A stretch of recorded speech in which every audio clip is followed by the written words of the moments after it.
Preview.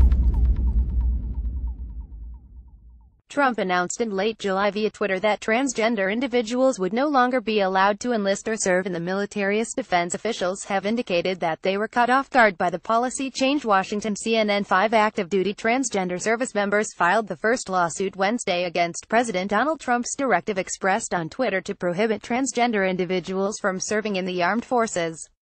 The service members, who are not named, all say they have relied on the Defense Department's current policy permitting open service by transgender service members and argue Trump's ban, which may result in early termination or failure to renew their contracts, is unconstitutional. The president's 3-tweet plan to stop transgender individuals from serving in the military has yet to be formally implemented, but attorneys for the service members have asked the federal court in Washington to block it immediately.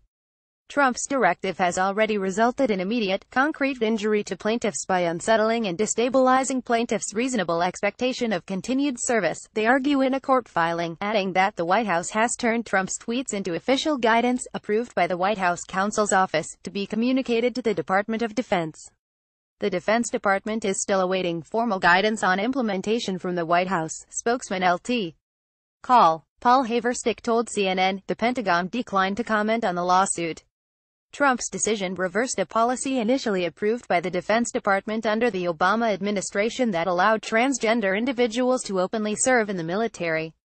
Former Secretary of Defense Ash Carter allowed for a year-long review process to give the Pentagon time to assess how it would accept new transgender recruits into the military, and current Defense Secretary James Mattis announced in June that he was delaying the implementation of the new policy, saying he needed more time to review it.